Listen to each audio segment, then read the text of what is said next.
There's no place to escape to. This is the last podcast. On the left. That's when the cannibalism started. What was that?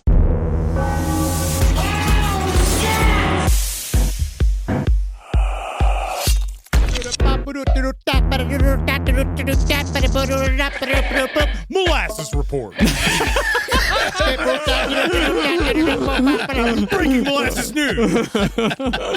Wow, you better be ready for the most molasses you've ever heard about or consumed in your entire young life. Most of you have never even seen a jar of molasses. Yeah, I know what you're thinking. What is molasses? I thought for a second there you were singing the Mortal Kombat theme song. Molasses.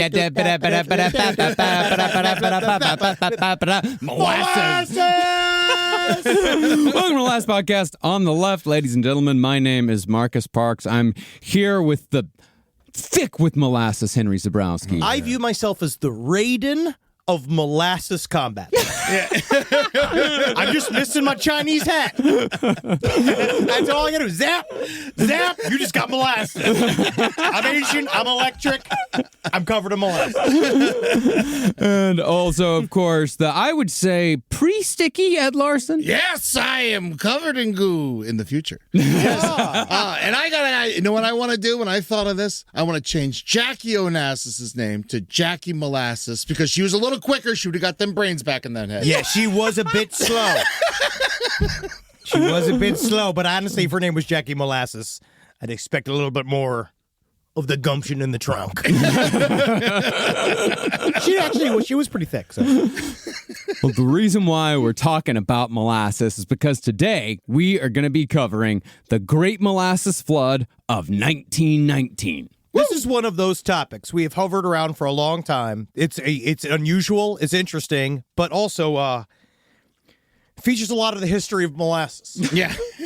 And the Well, don't blow it all just yet. Yeah, definitely don't want to ruin the history of The molasses. surprise. And I know what you're thinking of. A lot of people died and we're talking about it. Why are we calling it great? It's called the Great Molasses Flood because some guy saw what happened right afterwards and he was like, well, great. Oh, great. It's a molasses. Oh, it's a flood of molasses. Great. There goes my long weekend. Oh, good. Get the broom. So the Great Molasses Flood was a horrific industrial accident that occurred in Boston in the year 1919. That January, a massive storage tank holding 12,000 metric tons of molasses burst above the North End neighborhood. It's too much molasses. As a result, 21 people died, 150 were injured, and the neighborhood itself was all but demolished. Now, one might think that this story is a one and done, a curiosity in which a bunch of people die in horrific, unimaginable ways, and that's all there is to it. Fortunately, though, this story turned out to be a two-parter because it's filled to the brim with my favorite thing in the whole wide world. What's that? Historical context. About molasses. And Boston. And I know, but it's mostly about molasses. Now, is this the reason why Boston hates the color brown? You know the answer? Kind of. Kind of, and we're going to absolutely get into it. See, the Great Molasses Flood represents a moment in American history in which multiple historical topics and events come together to form a single massive fuck-up of the highest order. Amongst other subjects, this story involves bombings, anarchists, industrial corruption, World War I, immigration, political violence, prohibition, and ultimately the American Revolution itself. Yeah. Oh, yeah. Basically, molasses is nutmeg all over again. Work so hard to get away from nutmeg. We covered nutmeg so thoroughly, and now we're up to our hairlines in another nutmeg. I didn't work hard to get away from nutmeg. I reluctantly let go of nutmeg. Oh, God. What's funny is that I do have a kind of a series of, like, tchotchkes people have given me all over the years. That I have, like, on top of my, through all the various meet and greets. And I was like, I was going through, like, all the stuff for some reason. I was dusting. And I saw a big jar of nutmeg. And I was like, oh, yeah, somebody just gave me That nutmeg. I gave you the nutmeg. Oh, Yeah. wow. Ed came in and Both gave of us you. both nutmeg. I know where my nutmeg comes from. Yeah. Yeah, well, I know where it comes from too. Slavery. Whoa! Seems like someone doesn't want his molasses jar. But don't worry, dear listener. Those horrific, unimaginable deaths I mentioned earlier are indeed contained within this series. The people who died in this accident suffered nightmarish fates. Fates that could have been prevented if only the right people had been paying attention to the molasses. See, admittedly, a molasses flood is a silly concept when you first think about it. Sure. Because the phrase molasses flood conjures up images of people being slowly overtaken and suffocated by a gooey, dark brown liquid. It's silly. Because also, I feel like media used to have more like pictorials of dangerous, large, flowing, slow liquids, right? Yeah. Yeah, like the blob. Yeah. Yes. There was the blob. That's That's two blobs. It's two blobs. There was another there's another one. I wanted stuff? The stuff. Yeah. Yep. The ants were slow and ants. Them. Yeah. Them. You're right. Man, fucking molasses. I'm so excited to eat some. I know. It's not good. I like it. But the phrase slow as molasses doesn't really apply when you're talking about 2.3 million gallons of the stuff. When you're talking about any flowing substance in that volume, much less something as thick and viscous as molasses, you're talking about a destructive power that rivals a tsunami. In some respects, a molasses flood is actually worse, because one can't really swim through molasses. And that challenge went double for the victims of the molasses flood, because the force of the molasses impact was strong enough to shatter bone. Whoa, so they didn't all just turn into like Jurassic Park mosquitoes. No, that was just the super slow children. But before we get into the story of the molasses flood and ultimately the surprisingly fascinating history of molasses itself, let's acknowledge our source for today, the one that brought all this historical context together. That source is Dark Tide by Stephen Paleo. Now, if you thought that Marcus has been driven into a molasses fever, Stefan Puleo is fucking patient zero of molasses fever. Yeah, he's got fever. I mean, I do agree that molasses is important and it's interesting, but this guy, like, he puts molasses on a level of importance, like, with the atomic bomb. Like, he's, like, really into molasses. Yeah, you don't want to have breakfast with Stephen Puleo because you're not going to end breakfast. Yeah, bring the earbuds. Yeah. Now, the information contained within this book is fantastic, but the book itself probably could have used a stronger editor if we're being honest, because it does tend to lose itself in its own context at times, which I get. This is exciting stuff. But even so, the book is still a fascinating and compelling read for anyone who enjoys the genre of nonfiction in which an author takes a seemingly inconsequential object and makes the argument that said object is extraordinarily important to world history. It's been done countless times, like at rope, cod, salt, all I agree kinds of with shit. all three of those things, though. Yeah. They're very important. Yeah, And rope's it's fast- great for ending your life. Cod's a really good flaky whitefish. And I love salt, as you can see. Yeah. Soap's big, too. Yep. Yeah, it's all massive. Yeah. You can actually take any object and be like, well, it's very important, but it's all intertwined, but it is an entire genre of nonfiction. It's very cool. I like it. I can't wait to the Gen Alphas write their books about how Pokemon led to 9/11 or something. Like, that's where we're going to find out. I thought that was Pearl Harbor. Yep. Now, when most of us think about molasses today, It was General Pokemon. when most of us think about molasses today, if we even think about molasses at all, the substance conjures up the image of a subpar breakfast condiment that kind of goes with biscuits and not much else. Shoofly pie. Sure. What is shoofly pie? It's extremely sweet, treacly pie made by the Amish. Oh, and they call it shoe fly because you have to shoo the flies away from Yes, it? because it's so sweet. Yeah. Well, it's therefore insane to think of a world in which there was enough demand for molasses that a company built a 2.3 million gallon tank solely for the purpose of holding molasses. And they built that tank in such a place where its contents were likely to kill dozens of innocent people if it failed. They took a lot of risks for molasses. Somebody felt molasses was super crucial. Yeah. But to understand why a company called USIA built their molasses tank above one of the most crowded neighborhoods in America, therefore setting the stage for our most bizarre industrial accident, you got to first understand how important and versatile of a substance molasses was back then. You're so excited. It's the I love this shit. It's so much truly like this was like the light up in Marcus's face yesterday when I came and we were talking about the episode. I was like, there's quite a bit of historical context about molasses, and Marcus is like, yeah, I know, and I was like, it just seemed to me like that's fine with me. I love it. We're turning into a jelly-based podcast. I mean, it's much better than raping girls in a trailer. So I'm like, let's do it. Hey, some of us got different tastes. No, this is it's the wonder of the world. It's like how everything fits together. It's how the world works. It's super cool shit. I love it. This is my favorite. Sure. Now you may be asking, as Henry asked me the other day, where the fuck does molasses actually come from? No, thought it came from a tree or a bush. Is that a tree? Nope. What? No, it is not, as we speculated, made from sap like maple syrup. Instead, molasses is the byproduct of sugar manufacturing. Yay, industrial byproducts, yay! See, when sugar cane is crushed and boiled to extract sugar, the remaining syrup after the sugar is crystallized, that's called first molasses. Okay. This is the sweetest variety. This is your grandma's original gold standard molasses. Unpasteurized. Yeah. It's the straight shit. But the sugar is not done after the first molasses. It's boiled a second time, which creates what? Second molasses. I can't believe I didn't guess. Yep, I did. My second guess, Molasses Jr. It's less sweet and it's cheaper, but it's still edible. Great. But finally, from the third extraction... Why are we eating that?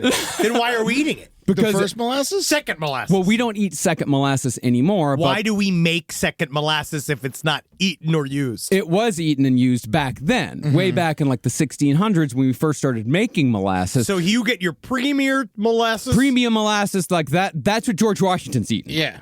So then, what, Benjamin Franklin smearing second molasses on his girlfriend? Yeah, actually, I would say so. Yeah. You know, Cheaper, but still edible. yeah. You know, like how edible panties, like, they're pretty much like, fruit roll-ups? Yeah, and they're Yeah. not the best fruit roll-ups, but you can wear them and eat them off of somebody. That's second molasses. Got it. Okay. But finally, from the third extraction, you have what's called backstrap molasses. Wouldn't have guessed that. Nope. This molasses is dark, nearly inedible, and used primarily for manufacturing industrial and grain alcohol. Okay. Now, the grain alcohol is, of course, used to make spirits, primarily rum. But the industrial alcohol made from backstrap molasses is far more profitable, as it was used back in the day to manufacture munitions, like high explosives and gunpowder. Now, humanity has since found far cheaper and easier ways to manufacture industrial alcohol. We don't use molasses for this purpose anymore. But backstrap molasses was in such demand prior to that discovery that it was indeed the shittiest variety of molasses that burst from its tank above the North End neighborhood to drown and crush the good people of Boston in 1919. Backstrap molasses sounds like the cheapest stripper at the club.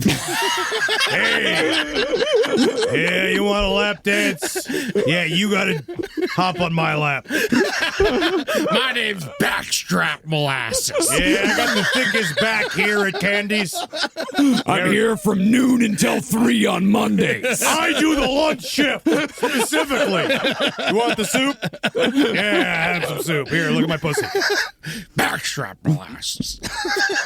No, that's what, man, that was for me like one of the, like just a horrible thing about this whole accident is that it wasn't even the good molasses that's drowned the people. It was the shittiest molasses. I'd actually be super mad if they wasted all the good molasses on drowning all these people. I'm glad that that molasses was out to kill. Weapons grade molasses. This is what we're talking about here. This is what we've reached. This is Killer Condiments, last podcast on the left. This is all about molasses that was primed to kill. This molasses was molested, and it came from a broken home. The cycle of pain continues down the slope. It was kept in a tank too small. Yes, that is what's happening here. This is molasses snapping back at society.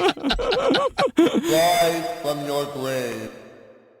Now, concerning the importance of molasses to world history, this sticky substance was indeed a staple of the New England diet for hundreds of years as an ingredient and a flavor. So, tons of the stuff was shipped to the American colonies starting in the 1600s.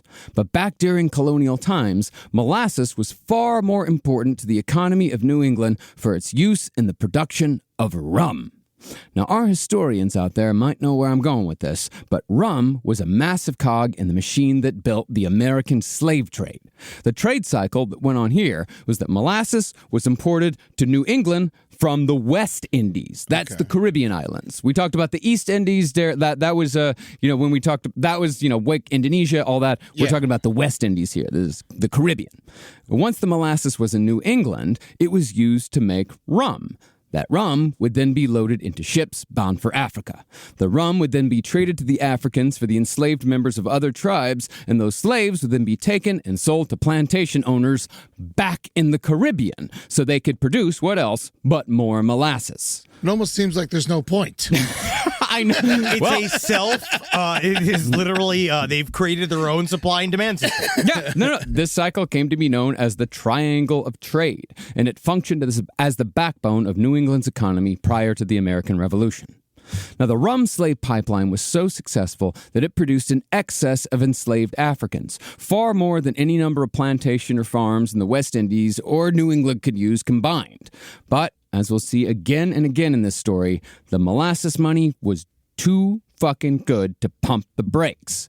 To keep the profits ever rising, slavers greatly expanded the slave trade to the southern colonies to support the South's burgeoning plantation system, which basically created a whole new economy. As such, one could make the argument that without molasses, the southern colonies might have never gotten as hooked on slavery as they ended up getting. And if America never has slavery in the South on such a scale that people were willing to kill their fellow countrymen to preserve it, then the world looks like a very different place indeed. I'm not eating any more molasses. Yeah, fuck molasses. We killed Lincoln. Holy shit, molasses killed Abraham Lincoln. It's all fucking coming together. Thank God the grit economy never took off. Can you imagine if grits became the number one? God, the only thing slower than molasses. Oh, God. A low country breakfast? Are these 20-minute grits or 40-minute grits? And again, thank you to the person in Atlanta who cosplayed as Abraham Lincoln at our show. Oh, my God. Fantastic. She was wonderful, and she came to the Dad's Garage shows painted completely green. As an alien for Henry. She did a great job. Incredible. Yeah, please come dressed up to our shows. We love it. Now, molasses had become an indispensable part of the American colonial economy by the mid-18th century. You still with me, Henry, after that sentence? I love this. I am here. No, I read the script. So, England figured they'd use the sticky substance to pay off their debt from the 7 Years' War by taxing molasses with the Sugar Act of 1764. Yeah, this made a lot of guys angry. Yes, this, of course, was one of the big taxation without representation bugaboos that set the stage for the American Revolution, meaning molasses even played a part in the birth of our country. In fact, John Adams himself said, I know not why we should blush to confess that molasses was an essential ingredient to American independence. Yes, here. Yeah. Oh, it seems I have shit my pantaloons. I had too much second-run molasses this morning. Maybe we should rethink what we've done here. By the time the Industrial Revolution rolled around in the late 19th century, industrial alcohol made from molasses was not just a significant part of the New England economy, but the American economy at large. The center of America's molasses empire was Boston. Boston! Because Boston had also been the center of America's slave trade back when most Americans were more or less cool with slavery, and it made sense to operate the slavery and rum businesses out of the same town. But as a consequence of Boston's past as a hub for slave trading, our nation's most racist northern city would be the site of the Great Molasses Flood of 1919, and it would all be the fault of a company called United States Industrial Alcohol, or USIA. Oh, yeah, you know how we like our molasses, Dad? You know how we like our molasses? It's in my mouth. The USIA bought its molasses from sugar plantations in Cuba starting in the 1800s. That molasses would be transported by steamer ship to Boston, where it would then be temporarily held until it could be transported to USIA's alcohol manufacturing facility in Cambridge, Massachusetts. Follow that? Yeah. Molasses steamer ship sounds like getting your asshole sucked It out. does. It does. The molasses steamer ship sounds like something that old backstrap will deliver in the back in the I was trying to figure something different than the champagne room. Backstrap is not in the champagne room. Backstrap Great is in- alcohol room. Yeah, the molasses junior room. Yeah, so the molasses goes from Cuba to Boston, then to Cambridge. Okay.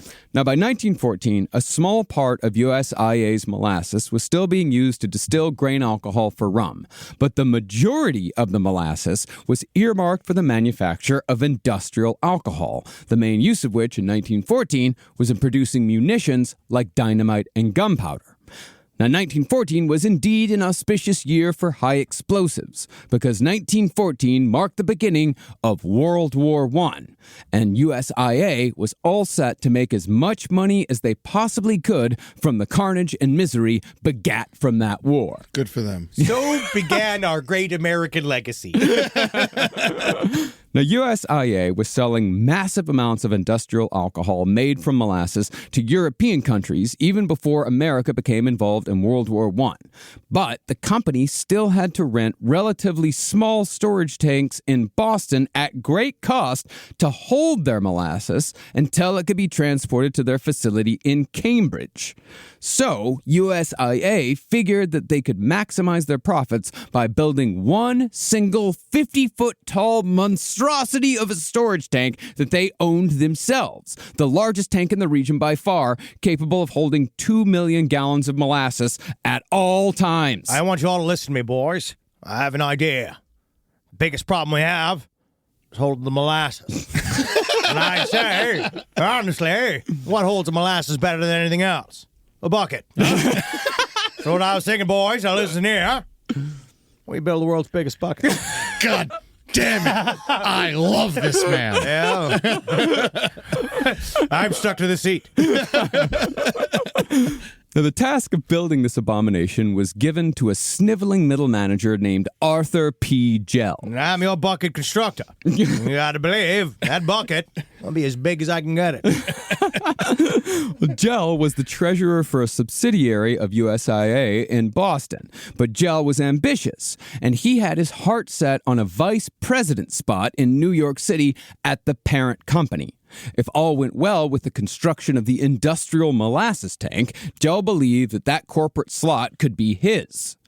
Now, Gell was your classic indifferent industrialist who cut corners and scoffed at the conclusions of experts if those conclusions ran contrary to his plans. All a bucket needs is walls and a hole. And that's all we need to provide. I don't want to hear anything else. Should we put a rope on top of the bucket? No. How are we going to carry it? We're going to leave it alone. I'm not going to have you eggheads come in here and tell me how to make a bucket. I know how to make a bucket. How to contain the molasses. We keep it in one stable, big giant bucket. It's easy to do. Quit thinking about it. Quit thinking picnics. This ain't no picnic. This is molasses. We've got a war going on. But in true corporate form, USIA had also put Gell under an enormous amount of pressure to have the tank complete in just a few months, because USIA wanted their 2 million gallon tank ready when the next shipment of molasses arrived from Cuba on New Year's Eve, 1915. Now, Gell immediately ran into a bevy of problems when he tried just leasing the land to begin construction on the tank.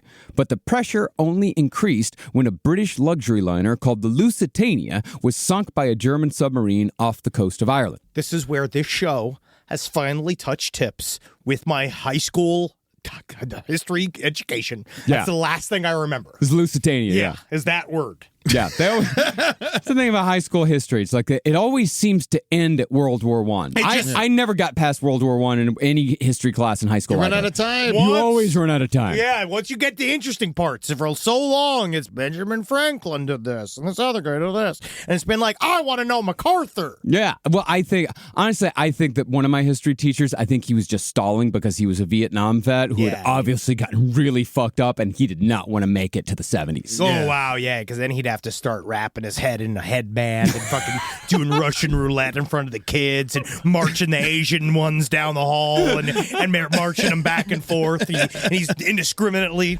I feel like I learned about the Monitor and the Merrimack every year. Yeah. Yeah, sure. Yeah. It's just a boat. There's just two boats. Yeah. They got in a fight. There's a lot of other stuff going on. Yeah. A lot of stuff. But boats, big part of American history. That's the thing. Yeah. Now, America had pledged to stay out of World War I entirely at its beginning. And many Americans had in fact sided with Germany in the beginning because so many of us have German heritage. But out of the 1,200 people who died on the Lusitania, 128 were American. So public opinion shifted against the Germans and closer to war. So, if America was going to enter the war, the munitions were going to be in even higher demand. More munitions meant more industrial alcohol, and more industrial alcohol meant more molasses. As a consequence, the pressure to finish the tank before America entered the war was added to everything else. So why did they put it on top of a hill? Because then everybody can get at it. It's so heavy. You got to bring it up the hill. I think that... Just leave it at the bottom of the hill. I think it's something about pouring the molasses out of it. Actually, can I ask Mr. Gell? I am sick and tired of your I am sick and tired of your little Yankee excuses. But it's just, they don't understand. The molasses is so heavy. We don't need to take it up the hill. I mean, the horses are tired. I think I need someone on bucket duty. Shit! Yeah, too. Get the top of the bucket. Hold on. So we got little buckets pouring in the big bucket? Yes. Actually, no, it's more of a hose operation we got going on here. But I view hoses as long buckets. That's a different story altogether. That's the history of hoses and buckets. Now, construction on the tank began in the first week of November in the year 1915. And that didn't give the workers a whole lot of time to put this thing together properly if it was going to be done in time for the next molasses shipment due to arrive on New Year's Eve. The project, however, seemed cursed from the very start. Delays were introduced at the beginning of December when work slowed down following the death of an employee who fell 40 feet into the tank itself from a staging plank above. That worker was named Thomas DeFratus, who I only mention because his name is very fun to say out loud. More like Thomas DeFlatus. The worst bucket workers I've ever seen. Put the molasses on top of them. Yeah, who cares? Spice it up. Well, construction came to a standstill again when a so-called superstorm swept into Boston a couple of weeks after Thomas DeFratus' death. This storm brought 20 inches of snow along with torrential rain and gale force winds. This, of course, ended work completely on the tank for days on end. That's how you know the bucket's working, because the snow and the rain building up inside the bucket. Now, because the problems kept coming, the man in charge of building the tank, the aforementioned Arthur P. Gell, he began cutting corners in the most negligent and arrogant ways possible. Instead of testing the tank for leaks by filling it with water, as was required by contract, this an expensive process that would have taken days if not weeks, Gell ran a far cheaper and far faster test by ordering his men to run just 6 inches of water into the 50-foot tank. Now, Terrence, I want you to climb down into the bucket, and I want you to just splash the water around a little bit and see if it does anything to it. You're having too much fun there, Mortimer. I'm going to have to kill your family. Yeah, thank you. Very good. All right, now, can we kill him? No, we'll pull him up. We'll pull him up. All the insurance people are watching. Well, the 6 inches of water, that brought the water level just above the first angle joint, where one would expect to see leaks first. But when no leaks sprung, Gell declared that the entire structure had passed all inspection. But the biggest corner Gell cut, the one that got 21 people killed, concerned the steel used to construct the tank itself. See, the tank was made of 7 vertical layers of rounded steel plates, which were held into place by rows of horizontal and vertical rivets. Now, the plan was sound, but the design had a very specific minimum thickness requirement for the steel plates. But just like Gel, the company who made the steel had also cut corners. Hey, buckets don't got corners. That's what I said. I said I'm cutting the corners because if it's not a bucket. All right, it must be rounded. How else will the molasses sit properly, I think? Well, when the steel plant delivered the plates that were to make up the tank, the plates were 10% below the minimum thickness. That's nothing. Which means that... That's fine. That's a mark off right there. And that means that Gel either checked the thickness and rolled the dice, or, more likely, never checked at all. But no matter where the negligence lay, it still meant that the molasses tank was essentially a ticking time bomb that was inevitably going to burst. And it was all done so one corpo could get the promotion of his dreams. Yeah, and you don't understand. Promotions just lead to more work. Yeah. You know, that's actually the big problem here. Now, even though Gel had cut corners when it came to construction, he spared no expense when it came to security. Gel was adamant that an officer from the Boston Police Department be paid to stand on a fixed post at the tank, guarding it at all times. And I tell you right now, I'll pay you double your fee as long as you leave the slurs to an absolute minimum. All right? You can do 3 slurs an hour. That's all you can do, all right? Now, Gel did have reason to do this, but when it came time to place blame for the tank's failure, Gel's reasoning for increased security also became a convenient scapegoat. Essentially, Gel had posted guards because he was afraid of anarchist saboteurs, because the anarchists were, at the time, bombing and setting fire to all manner of buildings and people all across America. One of the worst examples were the Freedom of Pancakes party that was going against anything. I mean, eggs. Yeah. Anything that had eggs was a target. Bacon couldn't be served. They just absolutely couldn't stand the idea of someone telling people what breakfast was. Well, the anarchist movement believed, in the 1910s, mind you, that capitalist forces were working hand in hand with the government to make the lives of the working class poor miserable and impossible to change, which, fair point. They might have been correct. But in order to break free of those bonds, the anarchists were pushing for a social revolution, and that revolution would, according to some of these anarchists, ultimately need to be a violent one. See, in their view, the state was guilty of structural violence because it directly or indirectly prevented people from meeting their basic needs. So the violence perpetrated by anarchists in America during the 1910s was justified as self-defense against the state and big business. Interestingly, though, and I can't believe no one fucking talks about this, the leader of one of the main anarchist groups that were, in essence, defending and deposing, if you will, his name was what else but Luigi. Yeah, dude. And you know what's funny? There's And a Luigi shall lead us. Each time, which no one expected. Is there a Luigi cycle? They talk about like the 77, they talk about like these cycles. Is there a Luigi cycle where don't like know, once every like 100 years a Luigi comes? Did you think that the Yoshi cycle was when everyone was talking about eating ass for like 5 years? Was that time? I wonder because there was a lot of Italian anarchists. That was a huge movement in Italy. And we're gonna get to why the Italians were really big into anarchism in America here in a bit. The first time I saw Antifa spray painted everywhere was in Italy. Yes. Yeah. Yes. Now, the anarchists rightly surmised that capitalism and warfare are inextricably linked. So to them, World War I was basically a representation of everything that was wrong with the world. So far, they're not wrong. No, I mean, that's the thing. With the anarchists, I agree with the points. Yes, it's just the way method. in which. It's just the methods and the conclusions on what should be done about it that I have, that's like, all right, well, let's talk about it. All I know is that execution, if internet forums are an example of a leaderless area, then we should maybe talk about anarchy on an extended way. Imagine if mods had guns and what that would do.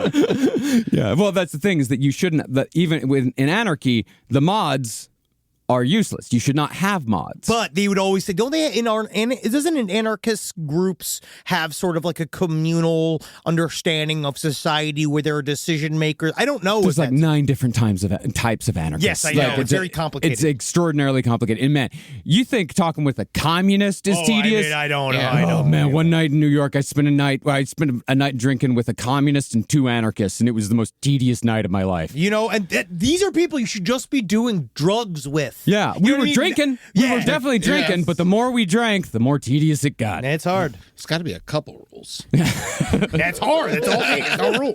But while the anarchists were against war, they infamously used violence again and again in an attempt to bring the gears of war to a grinding halt. In particular, the anarchists liked bombs and they liked fire. Everyone does. Yeah, it's your fun It to is do. true. I mean, you look at bonfires and 4th of July. I mean, everyone loves it. See, during the same exact time period that the molasses tank in Boston's North End was being built, a series of suspicious explosions and fires broke out at strategic manufacturing plants across America. This was all a part of the anarchist playbook, because just a few months before, anarchists had sent almost 50 booby-trapped, dynamite-filled mail bombs to a cross-section of prominent politicians, newspaper editors, and businessmen. Humorously, the mail bombs were sent in boxes stamped Gimbel Brothers novelty samples. But as to how all this relates back to the molasses, anarchists were, in late 1915, suspected of engaging in sabotage at various munitions and weapons factories, and the North End molasses tank certainly fit the bill as a large cog in the war machine. Molasses to industrial alcohol to gunpowder. But to add to the fears of anarchist sabotage at the tank, a steelworks in Pennsylvania that produced guns for the Allies was destroyed in a suspicious fire in November, while an explosion at the DuPont powder mill in Delaware killed 30 men shortly after. Then, on the heels of the DuPont explosion, an anarchist was arrested after threatening to blow up the Westinghouse Electric and Manufacturing Company and assassinate President Woodrow Wilson all at the same time. That's a big plan. It's a huge plan. But all of these events occurred at the same time that the molasses tank was being constructed. My bucket will continue to stand, whether they are anarchists or communists or Nazis or anything. My bucket will stand the test of time. Boston, meanwhile, was becoming a bit of an anarchist hotbed, or at least that's what authorities believed. See, a lot of anarchists were Italian. No way. It's interesting. And the North End neighborhood where the molasses tank was being built was made up almost entirely of Italian immigrants by 1915. But Italian Americans didn't gravitate towards anarchism specifically because they were Italian. Rather, Italians became anarchists in America because they were immigrants. Immigrants who felt like they'd been disenfranchised and exploited by the capitalist system, which again, fair point. They are emotional. The Italians? And spaghetti is an inherently anarchic dish. You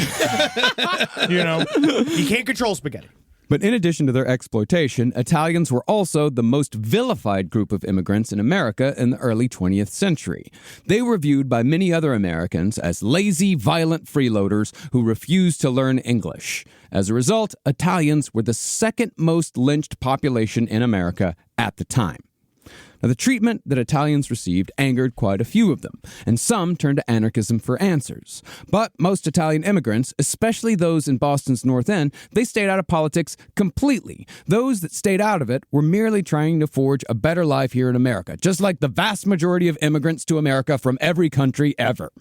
But since the North End was made up of disengaged immigrants who didn't vote and therefore had no voice in municipal matters, there wasn't much, if any, pushback from the neighborhood when Arthur P. Gell and USIA came in with their imposing plans for a 50-foot-tall molasses tank. And the only thing you'll ever smell ever again is molasses.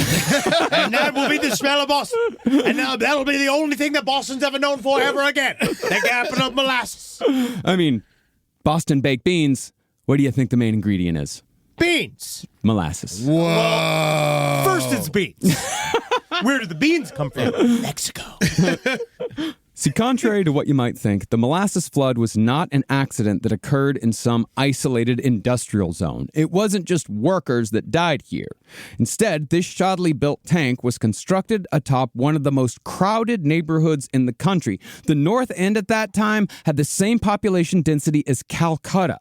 And this neighborhood was also conveniently filled with possible Italian anarchist scapegoats should the tank fail. Wow. Wow, that's also kind of, that's just very interesting. The idea that they're all just this big bubbling thing on top of everybody, and they're all just, at the same time, it's like, you remember when MC Hammer built the big house On top of the, looking down on Compton? Yeah. Yes. He did that. It's like this. He's like, so then everybody can look up to the big bucket and think about what this bucket has brought to our people and how important molasses is to the United States economy. Also, It brought absolutely nothing to the people because the molasses was mostly worked by Irishmen. But they don't know that. They don't understand that. Maybe.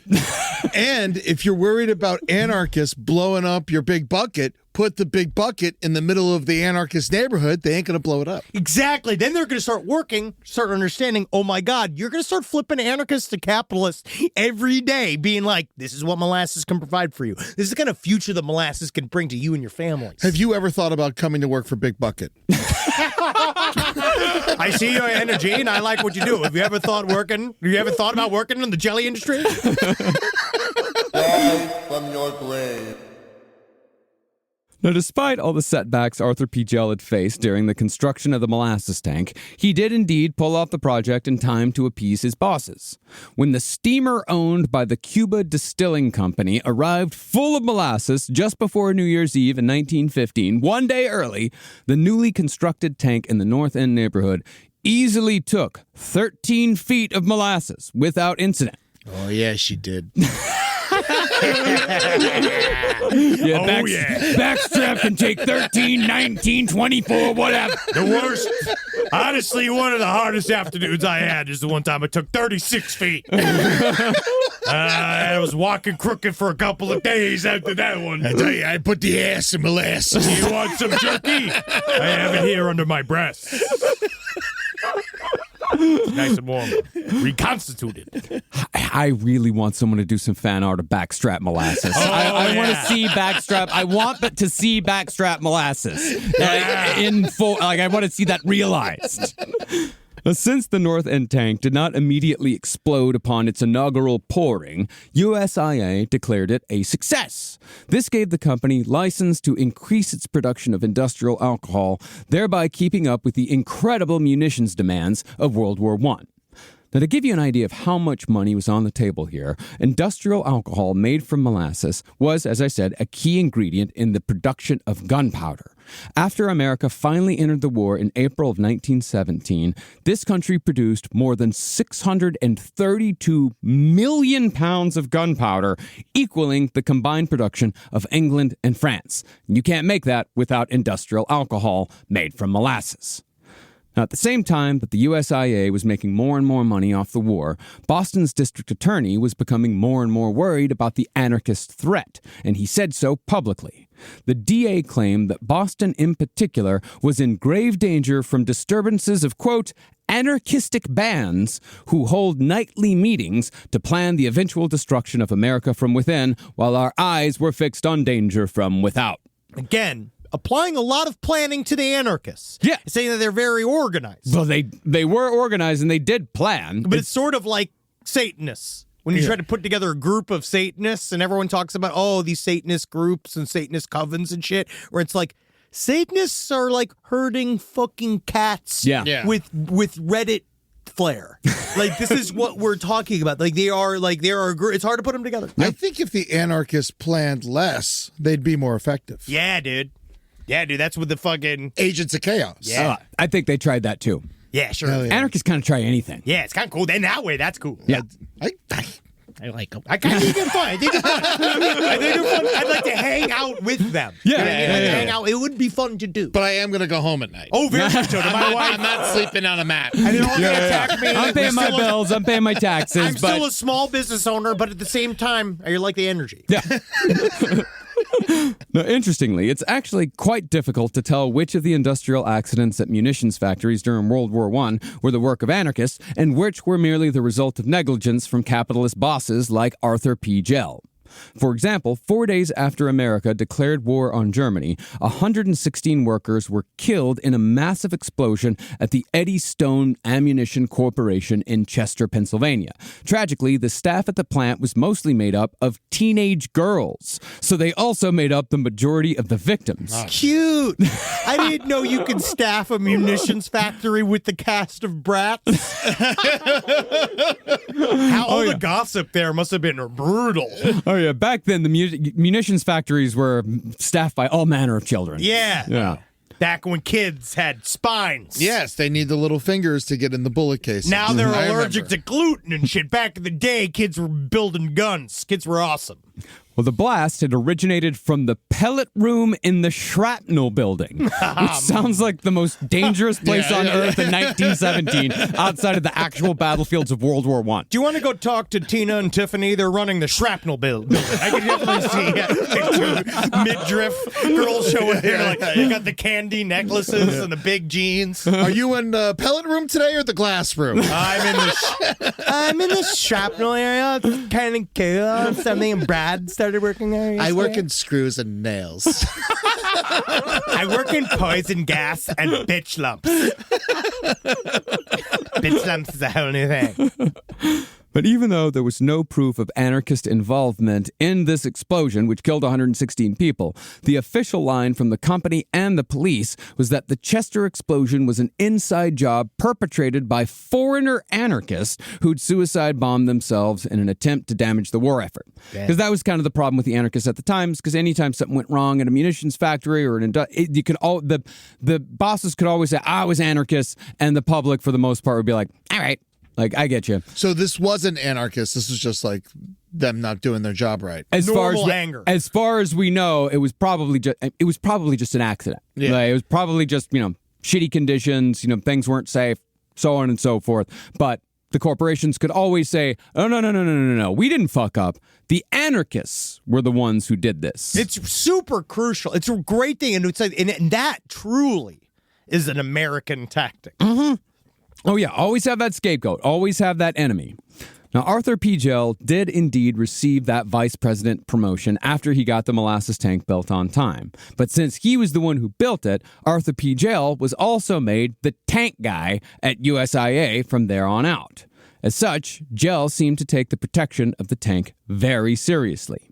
See, as I said earlier, the tank certainly was a target for anarchists in theory. So, after the Boston DA sounded the alarm on anarchists and the Chester factory exploded, Arthur P. Gell hired extra guards and had them sworn in as special police tasked solely with guarding the molasses. You will never find a more motivated person than a middle management piece of shit little guy that's looking for any sort of power, to give him a reason to flex power, reason to be like, oh, now I'm big and bad because I've hired all of these goons because I need to. Now I have this moral imperative, quote unquote, to hire these goons. I just imagine like 10 dudes with rifles marching around a giant bucket. Yeah, that is literally all it is. Back and forth. 1, 2, 1, 2, 1, 2. Now the fella's out there. Someone's trying to put more molasses in the bucket. Someone shoot that bird. It's looking at the molasses. But while Gell was getting so worked up about anarchists, he wasn't paying the least bit of attention to the USIA employees who were stressing day after day that something was very wrong with the North End tank structurally. In other words, Arthur P. Gell was very good at appearing as if he gave a shit about the safety of the tank when it came to security, but if the safety of the tank involved anything that might disrupt production, he didn't want to hear about it. See, just after Gell hired his extra molasses guards, the tank supervisor's assistant, a guy named Isaac Gonzalez, he gave Gell some distressing news. While the tank had been doing fine on paper in the 2 years since it had been built, it had, in reality, leaked molasses from every seam every day from the very beginning. And that's bad. That's not good. It seems like that's good. You scoop up that leaky molasses and you put it back on the top. Put it down in the bucket. Do I have to tell everybody how to do that job here? Use other buckets and put the buckets of molasses back into the bigger bucket. You, give me that gum. Put it in the seam. The leaks were in fact so consistent that neighborhood children gathered around the base of the very dangerous tank every day to collect molasses in pails and old cans so they could take it home, even though it was the shittiest molasses. You shoot that street urchin in the head. You shoot that street urchin in the head. They're not allowed to eat our industrial weapons grade molasses. Yeah, your molasses sucks, asshole. Shoot him down, shoot him in the dick. Yeah, fuck you. Shoot him in the head, shoot him in the belly. Yeah, I'll see you in hell. But some of the kids, they just bring sticks to the tank. They would they dip their sticks into the puddles of molasses that gathered on the ground around the tank, and once dipped, the children would slurp the sticky, bittersweet syrup straight from the source. I better not eat all this syrup at once. I gotta take it back to my wife and kids. I bet every one of them lived to 100. Oh, yeah. These are the ones that are like, they always, what's his name? The old guy that used to go talk to the old people. What's his name? Oh, George Burns? The guy from they used to do 100 when you got to be 100 years old. George Willard? George Willard is just showing up. Willard Scott. They're always, these are the people that are like, yeah, I was there for the Great Molasses Flood in 1919. I launched it from my apartment. Every day I have a glass of whiskey, one cigar. Like, it's my favorite type of old person. I spent mornings as a child just sitting in a molasses puddle and just eeting bucket after bucket of molasses. And just poured it into my mouth. My mother, she washed rags for the gun makers. I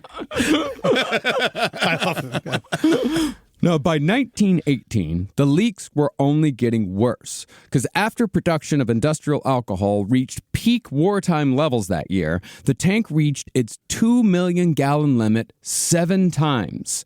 And the tank would vibrate and groan every time a new shipment of molasses was pumped in from the Cuban steamers. No, that's the tank breathing. That's the tank settling. Now, the leaks and vibrations and groans, they terrified the aforementioned tank supervisor's assistant, Isaac Gonzalez. Gonzalez, in fact, became so worried about the tank's safety that after work, he would return to the site at all hours of the night just to ensure that the whole thing hadn't exploded while he was gone. The man couldn't sleep. Please. Hold, dear tank. Every night, he's coming, putting his hands against the tank. No, he's just staring at him like with a sheer force of will. Please do not let this sweet death come upon the wonderful city of Boston.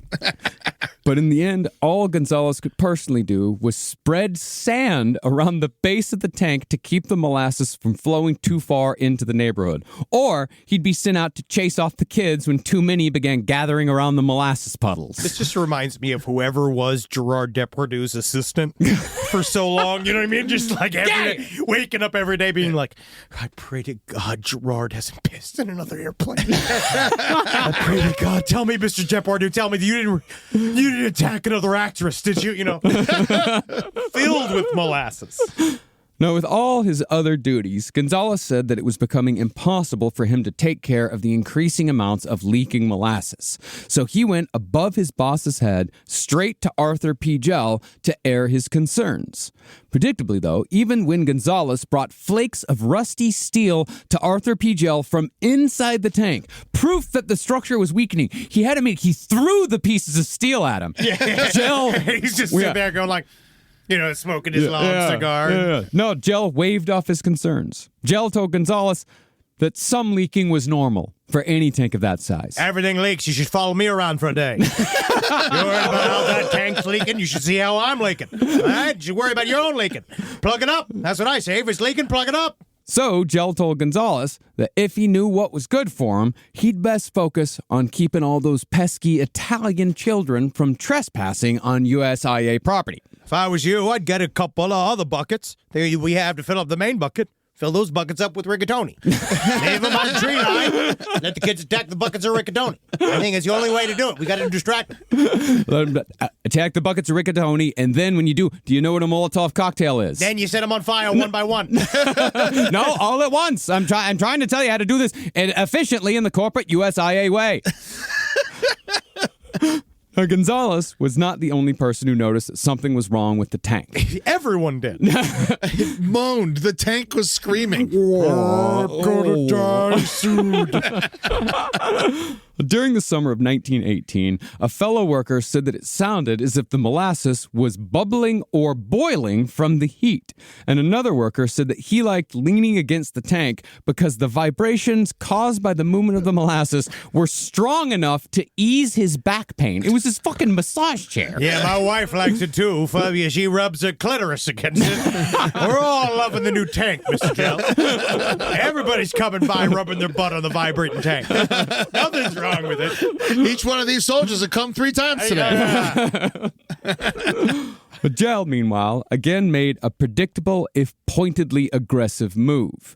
Instead of addressing Isaac Gonzalez's concerns about the leaks, Gel brought in a crew to repaint the tank a rusty brown color so as to make the tank itself indistinguishable from the molasses seeping from its seams. I mean, that does work. It's an amazing. That's called the landlord move. I don't know if anybody's had mold in their apartment in New York City. Oh, yeah. They just paint over that shit. I remember one time our fucking fridge at Hooters was all fucked up, and then we didn't have the money to replace it, so I just got a bunch of metallic paint and painted the fridge metallic, and they're like, it looks great. Inspection pass. That's where food was. This is also, they're like, paint it brown. Oh, you got brown streaks on it? That's the fucking problem with streaks brown. You paint the whole damn thing brown. That's how you hide it right there. Look at it. It's all molasses there. Now, this targeted fuck you, this was the last straw for Gonzalez, because he obviously knew this was pointed straight at him. Yeah, so I'm going to go volunteer for World War I. That's exactly what he did. He's like, I would rather die in the fields of Flanders than work for USIA for another fucking second. I saw too many guys lose their noses and eyes for me to not say, I got to be in there. Yeah. And what Gonzalez didn't know was that by the time he returned to Boston in March of 1919, his worst fears about the tank would indeed have come true. Now, the molasses tank surprisingly made it through the war, but just as World War I was winding down, the Spanish flu began ripping its way through the North End. In Boston, so many people died of the flu that circus tents were used to cover the stacks of unburied coffins left in the local cemeteries, because gravediggers had become scarce. And because circuses are fun. Yeah. You get distracted by how fun all the corpses must be having inside the circus, and they're not worried about burying them. You heard of a flea circus? It's a flu circus. Yeah, it's fun to do, right? It's a funny little joke. Well, USIA and Arthur P. Gell, they couldn't have cared less about the people who were dying in the pandemic. They were far more concerned that the deaths of their workers were disrupting their production schedules at the same time that production demands were dropping due to the end of the war. So the pressure on USIA is increasing.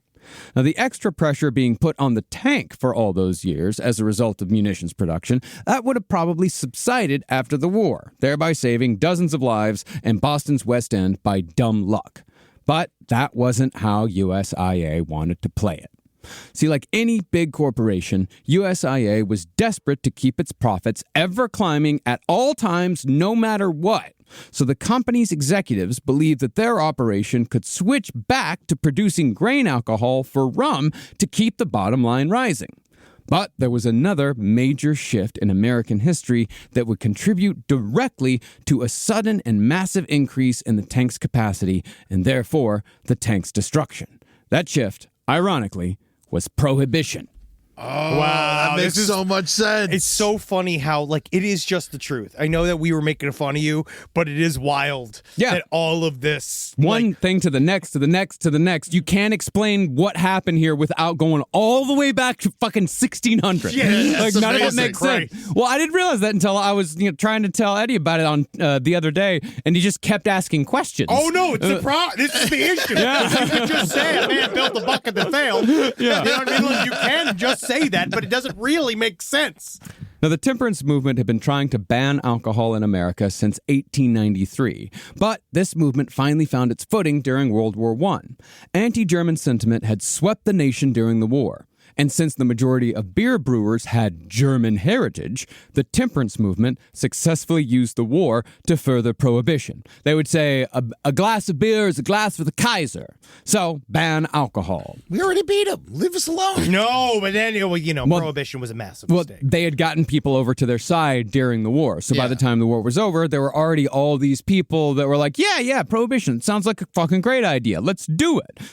Now, Arthur P. Gell and the USIA, they knew that if the 18th Amendment banning alcohol was ratified, they'd have a 1-year grace period until the law finally came into effect in early 1920. That meant that they had a very narrow window to distill as much grain alcohol as possible in the first quarter of 1919, because that gave them enough time to ship the alcohol to brewers who could make their products and distribute them to saloons and stores before they were all closed by prohibition. Serendipitously, there was indeed a huge shipment of molasses expected to arrive from Cuba in mid-January 1919. So, the USIA gave orders to fill the North End molasses tank to absolute capacity, higher if need be, in order to keep profits going for as long as possible. That shipment of molasses, of course, would be the one that would brutally kill 21 people in a crushing wave of sweet, sticky, viscous liquid. And that is where we'll pick back up next week for the disaster itself. And I promise you, when we come back next week, these people are going to drown. They're going to drown thickly. They're going to drown badly. And we're going to tell you all about it. It's more the crushing than the drowning. Crushing and drowning. And I would say more suffocation than drowning. I think drowning's just a more aquatic version of suffocating. It is. It is. Yes. It is. But it's more suffocating is more when your mouth is covered and you can't. Aquaman drowns. Yeah. Drowning Black is more. Widow suffocates. Drowning is when your lungs fill with water. Suffocation is just when it's covered. So I think suffocation would be more appropriate. Unfortunately, the bucket will die in the beginning of next episode. So just know that. First death is the giant bucket. Yeah, the bucket is, yeah. That's number one. Well, I mean, technically the first death is Thomas DeFraudis. I'm saying no one's blaming the molasses. So Well, it's not the molasses' fault. Yeah, Do you blame the tiger? Do you blame the lion? Yes. sometimes. Okay, fine. Do you blame the alligator?